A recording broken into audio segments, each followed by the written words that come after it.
Pessoal, esse caso agora é o caso que ocorreu lá nos Estados Unidos, o caso de Ronald Gaines Simon, mais conhecido como o assassino do Natal. Então, antes de começar o vídeo, quero que saiba que me ajude a chegar a 1000 inscritos e vamos a chegar agora.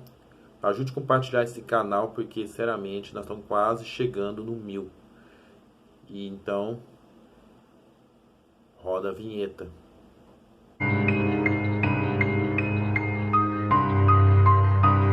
O Ronald Gaines Simon, ele nasceu no dia 15 de julho de 1940 em Chicago, em Illinois.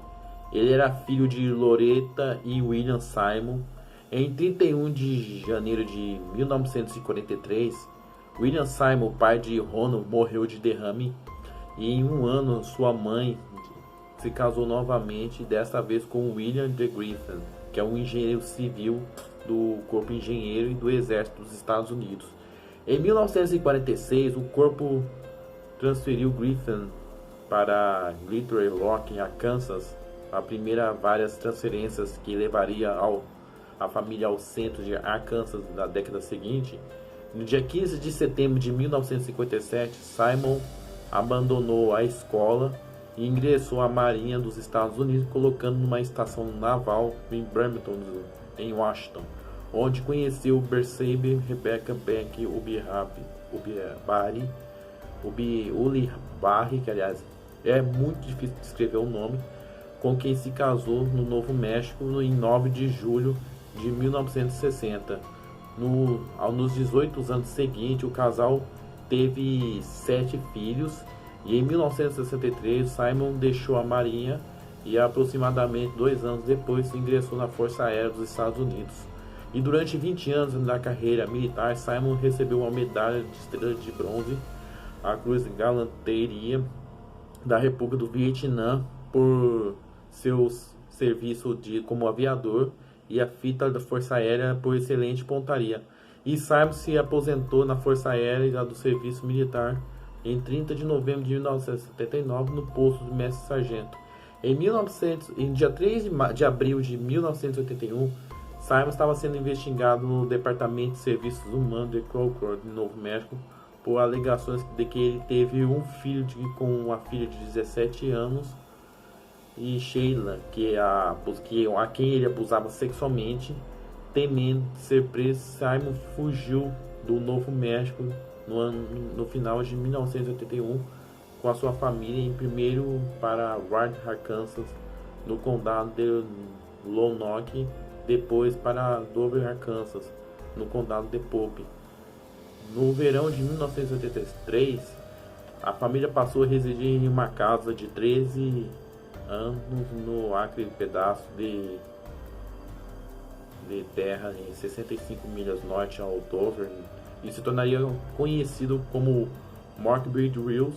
Na residência foi construída com 2 casas móveis no modelos antigos e unidas para formar uma grande, e nenhuma das quais tinha telefone ou encanamento interno.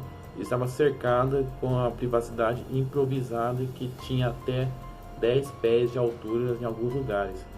Simon trabalhou em uma série de empregos com baixo salário na cidade vizinha, em Huntsville, Arkansas, e ele deixou o cargo de balconista por conta de Woodline Motor Freight após numerosos relatos e avanços sexuais inadequados.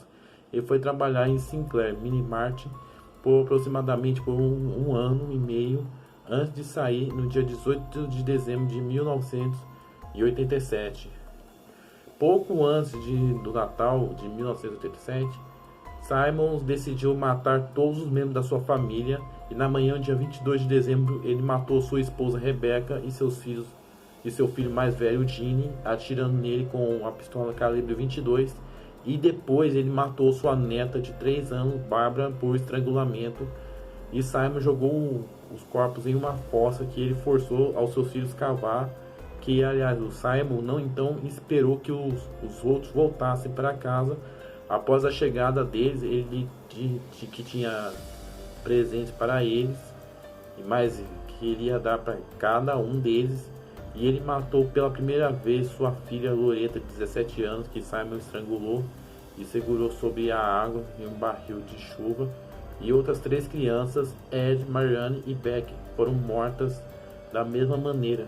E por volta de meio-dia, dia 26 de dezembro, os membros restantes da família chegaram para a visita do Natal. O primeiro ser morto foi o filho de Simon, Billy, e a sua esposa, Renata, que foram mortos a tiro. Ele então estrangulou e afogou o filho de 20 meses, Trey, e Simon atirou e matou sua filha mais velha, Sheila, que a abusava sexualmente, e o seu marido, é claro, Dennis McNutt. Simon então estrangulou seu filho por Sheila e Sylvia Gale, de 7 anos, e finalmente seu neto Michael, de 21 anos. Simon colocou o corpo de toda a sua família em uma boa fileira no salão, e todos os cadáveres estavam cobertos de casaco, exceto de Sheila, que estava coberta pela melhor toalha de mesa de Rebecca Simons. Os corpos dos 2 netos foram embrulhados em uma folha de plástico deixada em um carro abandonado no final da pista, e após o assassinato, Simon foi tomar uma bebida em um bar local. E na manhã de 28 de dezembro, Simon entrou em Russellville e entrou no escritório de advocacia e matou o recepcionista, uma jovem chamada Kate Kendrick. E Simon já havia se apaixonado por Kate, mas ela o rejeitou. Em seguida, ele foi a um escritório de uma empresa de petróleo, onde matou a tiro um homem chamado J.D. Jeff e feriu o proprietário, Rusty Taylor, e depois se dirigiu a uma loja de conveniência onde ele havia trabalhado anteriormente, atirando e ferindo mais 2 pessoas. E depois Simon foi ao escritório Woodline Motor Rail Company, onde ele atirou e feriu uma mulher. E Simon simplesmente se sentou no escritório e conversou com uma das secretárias enquanto esperava pela polícia. Quando eles chegaram, Simon se entregou e sua arma e acabou se rendendo sem nenhuma resistência. Simon foi acusado de 16 acusações, 16 assassinatos, considerando culpado e sentenciado à morte.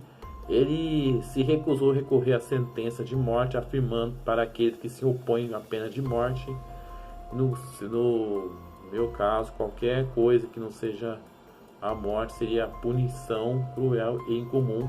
John Brown processou com sucesso o caso e Simon foi julgado pela primeira vez pelo crime de Russellville em um júri e o condenou por homicídio culposo e sentenciou à morte. Ele fez a declaração adicional sobre o julgamento, apoiando sua sentença. Eu, Ronald Jane Simons, o Senhor, quero que saiba que o meu desejo é que absolutamente nenhuma ação de alguém seja tomada para apelar ou de alguma forma alterar essa frase. É ainda respeitosamente solicitado que essa sentença seja executada rapidamente. O tribunal conduziu a audiência sobre a competência de Simon para renunciar aos outros procedimentos e concluiu a sua decisão e era consciente e inteligente. Simon se tornou-se do processo supremo da Corte dos Estados Unidos em Richmond, Arkansas, quanto os outros presos do corredor da morte. Jonas tentou sem sucesso forçar o apelo de caso de Simon. Enquanto estava no corredor da morte, Simon teve que ser separado de outros detentos, pois a sua vida estava sendo ameaçada constantemente. Isso porque ele se recusou a recorrer à sentença, à pena de morte, e os outros presos acreditavam que Simon estava prejudicando sua chance de cumprir a sua própria sentença de morte. No dia 31 de maio, o governador de Arkansas, o Bill Clinton, assinou o mandado de execução de Simon no dia 25 de junho de 1990, e ele morreu pelo método escolhido, que foi injeção letal. Nenhum dos seus parentes reivindicaria o corpo, é claro que todos já foram mortos, e ele foi enterrado no campo em um oleiro. Bom, pessoal, esse foi o caso do Ronald Gene Simons, que é mais conhecido como o assassino do Natal. que, apesar de tudo, esse foi é um caso muito tenso, é claro. Se você gostou do caso, clique gostei, comente com seus amigos, comente aqui embaixo o que você achou desse caso e fale qual o próximo caso. E antes de tudo, eu quero desejar um Feliz Natal para todos vocês e um próximo ano novo, um próximo 2020, e quem sabe o ano que vem vai ter o próximo caso chocante. Então, pessoal, assine logo o canal e até o próximo vídeo. Falou!